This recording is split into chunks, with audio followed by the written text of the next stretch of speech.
Oh, I bet this show may answer a question you've had ever since you read about this story. The parable of the shrewd fiduciary. You know, and when you look in Luke 16, there's this very peculiar story. You know, for those of us who have read it before, I'm sure you're like me, like, really? Jesus is going to say this guy did good, who stole from his boss? Well, let's read through this and think about what maybe Jesus really is teaching. And we're calling this the parable of the wise fiduciary, but you may be, the shrewd fiduciary, but first you may need to know what fiduciary means. And so I just happen to have one right here. My certified financial planner / fiduciary, Hans Shiles. So Hans, what's the In the fiduciary? definition of a fiduciary, it means, like in my occupation, that I put my clients ahead of myself in terms of making decisions. You know, if something has to be better for my clients than it is for me, or they need to be in first order, and as opposed to suitability. And suitability doesn't have anything to do with me and my interests in this thing. It just means that I'm going to sell them something that is suitable for them in the eyes of the law. All right, so just bear with me a minute as I read this, because you can't get it without hearing the story, and this is from Jesus, so, you know, we better listen. So he also said to the disciples, there was a rich man who had a manager, and charges were brought to him that this man was wasting his possessions, meaning the master's possessions were being wasted. Now think about that. Keep that in mind, that this guy was wasting his master's possessions. And he called him in. He said to him, what is this I hear about you? Turn in the accounts of your management, for you can no longer be my manager. In other words, you're fired. And the manager said to himself, what shall I do, since my master is taking the management away from me? I'm not strong enough to dig, and I'm ashamed to beg. I've decided what to do. He had an idea. He had a thought. So that when I'm removed from management, people may receive me into their houses. What can I do to make my clients so that they love me? So summoning his master's debtors, one by one, he said to him, hey, how much do you owe my master? He said, 100 measures of oil. He said to them, oh, take your bill, sit down quickly, and write 50. Then he said to another, how much do you owe? He said, 100 measures of wheat. He said, whoa, take your bill and make it down to 50. Right? Are you getting the picture? Now here comes the part that blows me away, because the master, now this is verse 8, you can look at it, Luke 16:8, it says it right here. The master commended the dishonest manager. What? That's what it says. For his shrewdness. And then it says, for the sons of this world are more shrewd in dealing with their own generation than the sons of light. And I tell you, make friends for yourselves by means of unrighteous wealth, so that when it fails, they may receive you into eternal dwellings. So there's a very curious story there, right there. But it begins, Hans, with the idea of we tend to waste our wealth, and what we're talking about today in income taxes, really for a lot of folks, they're just not dealing shrewd. And you might remember Jesus in Matthew says, in Matthew 6, I think it's Matthew 16, where he says, you know, you're supposed to be as shrewd as snakes and as innocent as doves. So that's the idea here today on, right, the shrewd fiduciary. Well, yeah, and so you know, I'm not reading in that story that God is telling us to cheat on our taxes, okay? No, I'm sure Jesus is not telling you that. And what the connection that I'm getting is there's value in shrewdness as we're dealing with the resources that are of this world, okay? And we're not to waste them. And paying unnecessary taxes or paying taxes because we haven't planned in a smart way is wasting. And at the very least, if you don't need the resources or you don't need the money, certainly the church could use it, the kingdom could use it, the poor could use it. So being shrewd in how you deal with paying your U.S. taxes and your state income taxes and your property taxes, but we're going to pretty much be talking about federal income taxes here. And in the state of North Carolina, those taxes, as in most states, they're mirrored the federal income tax code. And when you're in retirement, you have more control over your receipt of taxable income than you did when you were working. I mean, when you're working, when your employer wants to give you a check, you just take it. That was confusing to me the first time you said that to me, but then I began to really consider it. Because, right now, obviously, Truth Broadcasting is in charge of my income. And, I don't necessarily control, by month what I can get, what I'm not going to get. It's coming. And So by the time you get to the end of the year, you're going to have a certain amount of income. It's pretty predictable. And if you needed to buy something, or you had some emergency come up, or you needed to replace it, there was a large expense, you really have choices. If you have savings, you could pull it out of savings, or you can go to the bank and get a loan and just put a down payment, and you could spread it over several years. A lot of retirees don't operate that way, as they don't want to get a loan, and that's pretty good smarts, is not to be borrowing money in retirement. Because so when you have a large expenditure come up, and they will come up in retirement, you don't want to all of a sudden make a big distribution from your IRA, and that's going to put you into gigantuan tax brackets. And it's also going to make your Social Security either taxable more or where it wasn't taxable. So you have control over how much income you're reporting by how you make withdrawals from your retirement accounts. And where those withdrawals go. Correct. So what we're talking about here is being smart, or being shrewd, if we want to use that word, in terms of paying taxes in all of retirement and planning it. I mean, most folks don't do this, and it's part of our financial planning. It's the last chapter in the 7 Worries and in the Complete Cardinal Guide to Planning for and Living in Retirement, the book I wrote, and then also the book where we have the workbook. It's the last chapter. So it's not like we're treating it last, because it's a factor in everything we do. So as we put together a retirement plan where we do that together for you, we're going to have an eye toward taxes.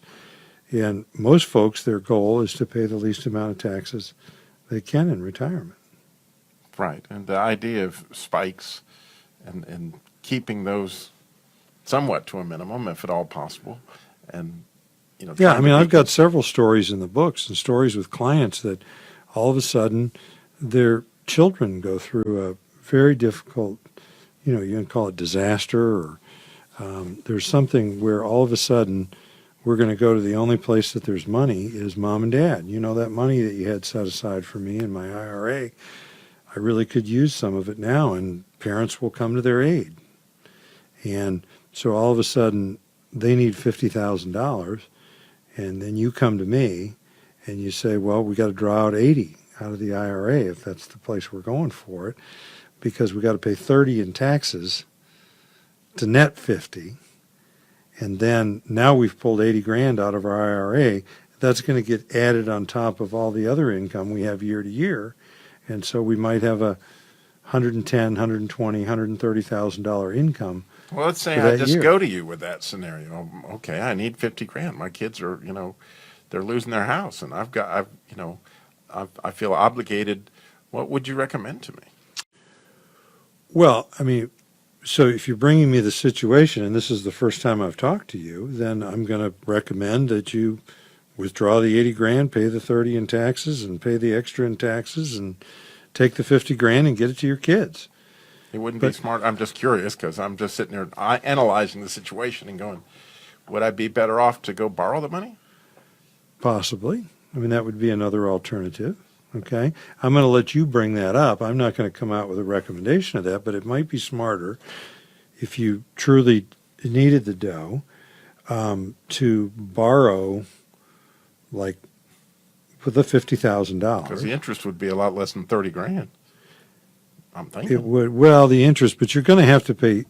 I mean, how are you going to pay it back? I mean, anytime you get a loan, how are you going to pay it back? Right. So if you get a loan for 50 grand, you're going to have to pay it back out of the IRA. So you're going to have to withdraw. But I could use that. I got to have a minimum distribution, right? So it's coming out anyway, depending on how you're looking at it, depending on Sure. how much they were taking. That's a possible strategy. But so if we financed it over 5 years, then we're probably going to have to draw out 16 grand a year for 5 years, and pay 6 grand in taxes on top of the 10 that we keep, that we make the payments with. So, I mean, you can't escape the tax man, but that might be a little more prudent. It would flatten out the spike. But any way you shake it, when you pull money out of your IRA, you're going to have to pay taxes on it. And if you're pulling the money out to make the payments, that's what you're going to have to do. What we want to do is come up with a predictable stream of income for the whole of your retirement. We got to put inflation in here. We got to have unforeseen expenses, and we're going to have a certain amount of those in a budget.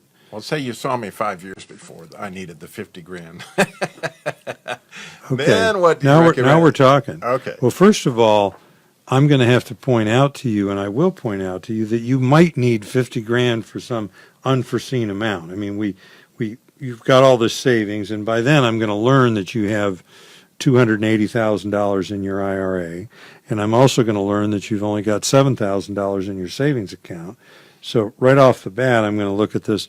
This kind of concerns me because most of the money that this person has is in the IRA. So if we ever have to jump at a large amount of money all at once, it's going to throw our whole retirement plan and our tax planning out of whack. So right off the bat, I'm going to point this out to you, and my goal is going to be to make some systematic withdrawals from this IRA, maybe even before RMDs or in excess of RMDs, which are required minimum distributions. We're going to draw out more of it, pay the taxes, and then add to that 7 grand. So we're going to build up a savings account over time to where we're going to get this balance a little better, that hopefully we can grow your IRA. In addition, we can grow your savings account. So I'm hoping you're hearing this shrewd fiduciary today on Finishing Well with certified financial planner Hans Scheil. Of course, all this is based on the book, The Complete Cardinal Guide to Planning for and Living in Retirement, available at the website, cardinalguide.com. And the worry that we're talking about today, he just told you, is the last one, right? Income taxes. And so you can download that PDF for free. Just go to the website, and there it is under the 7 Worries tab, or contact Hans and tell him I would like the book. When we come back, we're going to have more shrewdness and more fiduciariness all coming up on the other side of the break. Welcome back to Finishing Well with certified and fiduciary financial planner Hans Scheil. With today's show, I guess we'll have to edit this part. It could happen. I had it here and then I lost it, but I will have it in a second. The parable of the shrewd fiduciary. And I'm sure, like me, that is really a challenging passage of Scripture. Like, what was Jesus really getting at? What was he really, and as often is the case, he's going way beyond what you're thinking about the money, and he's trying to get to the kingdom. And he's saying, look, guys, the money's going away.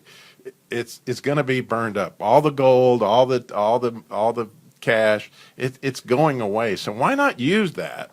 Why not be shrewd like the people of the world are and use that to build up equity in those people that's important to, right? Take them to lunch.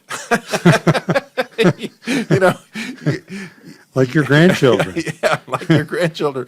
Set up a state. Find ways to get their attention that this is, what it is. It's mammon, but it has ways of looking attractive. Use it to feed the poor. Right. There's all sorts of ways you can make that look like a kingdom thing, and that's what Jesus is getting at, is be shrewd and realize what people's motivations are and help them to turn that and say, wow, there's things that are a lot more important than that, and this can be used to point people in that direction, like in this case, the unjust steward. Here's the thing I can tell you that I'm doing. People always want to know what I'm doing, okay? And I'm waiting until 70, unless something drastically changes, to start my Social Security. Okay? Me and too. It's going to be a big amount. And then my wife will get half that amount because she's going to be on my Social Security. So we're going to be getting a big Social Security check. And then all my IRA money, which I've just kept aside all this time and grown it, is all going to be in a Roth by then. And so I'm going to be able to draw off of that and live off of that tax-free. And So you've been converting it from a traditional IRA to a Roth. Yeah, and I'm doing that before the Medicare years, where I'm not going to be hit with IRMA, and I'm doing it before the Social Security years, so that I'm not going to be hit with taxes on my Social Security check. So I'm going to be living off of Social Security tax-free, and I'm going to be living off of Roth income that I'm going to be drawing down tax-free, and then I'm going to have everything paid for, so I'm not going to have any debts. And the money that I have saved that is not non-qualified money, that's not IRA money, most of that is in life insurance. And then I'm going to have some other money that's available to me. I can just always borrow from that. And my plan is to live tax-free in retirement. That's shrewd. And so you give people some time, and all that planning can come, in real handy. But those people that are caught there now, there's QCDs and there's other ways to get there. Oh, sure. And if I don't have all my all my IRA converted to a Roth, then the remainder that I am faced with minimum distributions, I'll give to the church under QCDs. Right, which those are Which still stays, tuning in for the still first time. stays tax-free. That's qualified charitable distribution. Right. And so if you have a regular traditional IRA, right, and you have to make a minimum distribution, or any distribution, right, you can do it in the form of those QCDs. Well, you have to be 70 and a half. But again, if we're talking to you and we're talking about planning and you're 60 years old like me, I mean, let's talk about your parents or your in-laws. Is that a lot of older folks are stockpiling money in an IRA, and they're given to the church out of their regular money. And they could reverse all of that. They could leave the regular money that they're not making much interest on just where it is, or they could give some of that to you now, or they could spend some of it, and they could give through QCD out of their IRA, and then they could also name the church to be the beneficiary of the IRA, and then give the money that's not tax money to the kids. I mean, if I'm given a choice to inherit something, do I want IRA money that I got to pay taxes on, or do I want not IRA money, just regular savings? So a lot of folks they have this stuff mixed up. And what we work to do with people is sit down. First of all, we want to find out what's important to you, okay? And for some people, their tax bill is just not of high importance. For other people, it's the most important thing in the world, and it angers them every dollar they pay in it. And then there's a whole bunch of people in between. So, if we're going to do financial planning, I'm going to want to find out what's important to you and how much money you need and want to live off of, how much you got, and then plan it out. And for most folks, that's planning it out in such a way that you pay the minimum amount of taxes. Right. Getting back to, obviously leveraging all you can to use for the kingdom. Yeah. Both obviously given to the kingdom through the church and that kind of thing, but also the estate that you leave your children, which in its own way promotes the kingdom, gives them an opportunity to give to the church, gives them an opportunity to learn how to be charitable and those kind of things. Listen, you can give money to your kids and you can put it in a Roth IRA for them as long as they have service income and they're not doing a Roth IRA themselves, which a lot of people aren't. You can put $6,000 in each of your grandchildren if they're over 18 and they have some type of work that they're spending that money, but you could set up a Roth IRA. So there's lots of ways to give money to people, give money to the church. And so I just stockpiling money in an IRA. I mean, I know this isn't the IRA section, but I'm just coming back from the Ed Slott conference, which I go to twice a year, and just full of ideas is there's a lot better uses for money than paying taxes to the government. And if you think you're getting one up on the government and being a wise steward by stockpiling money in an IRA and avoiding taxes in the current, you're not, because you're going to die and leave that money to your kids or grandkids. And some of them might stretch the distributions out, but a lot of them are just going to cash it in, pay the taxes, and or they might come to you very much in need, and you're going to have to withdraw from that thing to take care of them. I'd much rather see you do this in a logical, thought out, converted manner. If that money was in a Roth, if you did the whole conversion thing, you can pull 50 grand out of a Roth and pay a bill for them or something, or maybe they're going to pay you back. I don't know. Yeah, but obviously yours, completely got a different strategy as far as how you're handling the taxes. And you had mentioned, again, life insurance as in your own situation rather than, and given the IRA if you had money to the church. Can you talk about that a second? Well, yeah. I mean, so life insurance comes in a lot of places in retirement and estate planning. I mean, for starters, it's a great place to squirrel money by overfunding life insurance, which I have done for many years, and then having way more cash value in there than you need. I mean, there's a maximum that you can pay depending on how big the policy is, and then paying that maximum if you can afford to do it in preparation. So if you stockpile money in a life insurance policy, you can later get at that tax-free if you need to. I mean, you can do it not only tax-free, but you can make a loan from it interest-free. It's complicated to get into that, but there's a strategy. Most wealthy people that I know own lots of life insurance. That's why I always have to laugh when somebody's out there writing in the newspaper or they're talking on the radio, or they're on TV and they're saying the life insurance is such a rotten buy. Well, why do these people that have wealth, why do they have so much of it? Okay, and it's because it's a wonderful product for sheltering tax-free money. And so if I never touch that life insurance money, that there's a pretty good chance that won't happen in my retirement, then it's just going to be a huge sum that's going to go tax-free to my wife or to my kids. And it's much better than inheriting an IRA, and it'll be to them. They don't have to convert it. I mean, it's just in U.S. dollars. It'll just be a big, probably wire transfer it instead of sending a check.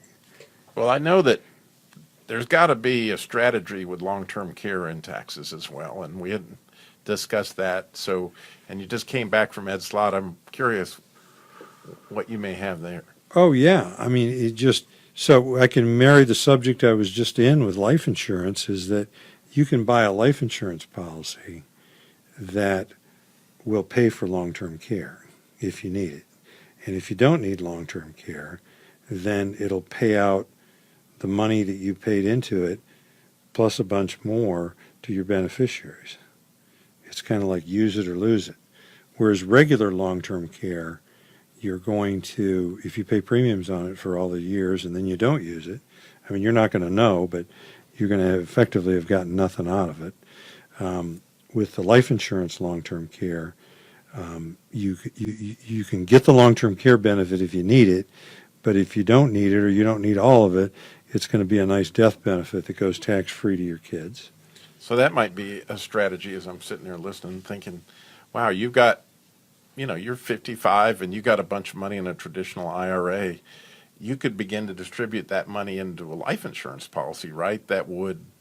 Well, we're going to wait till 59 and a half. Okay. And we're not going to do it in a big chunk, okay, because we don't want a spike year. But yeah, we could start taking an amount of that. We got to account for the taxes you got to pay. So the net amount, paying a premium into a life insurance policy that is going to build up a cash value. We set it up overfunded, and then it's going to grow tax deferred. It can be borrowed against tax free, And then ultimately it could be paid as a death benefit tax-free, or it could be used for long-term care tax-free. Now that's shrewd. I mean, I'm sure the adjuster, it's interesting to me that the master commended this guy. It was like, I've been waiting to see the light. You've been wasting my money, but now all of a sudden, when things get tight, you learn the value of a dollar. Sure. And so now you're worth having. You're no longer worthless. We just need a little values guidance here. We needed a little, we need to channel that shrewdness into a fiduciary where you're putting my needs as the master ahead of your needs. But go on. Right. Well, I hate, once again, we got more show than we got time. So we're just going to have to send you to the book, The Complete Cardinal Guide to Planning for and Living in Retirement. Right. This is the last chapter on taxes. Income taxes. And you can you email me or you send me a message at cardinalguide.com, I'll be glad to send the book out to you, no charge. Yeah, that's a great thing. And also, I'm sure you can see the benefit of actually bringing Hans into your strategizing at an earlier age when you can really, take whatever resources. If you got a $50,000 IRA or a $20,000 IRA, whatever you have, leverage it for the kingdom. Why not, bring where many counselors' plans succeed? You can reach them at Cardinal Guide. Don't forget the guide after the Cardinal, cardinalguide.com. Thank you, Hans. Thank you.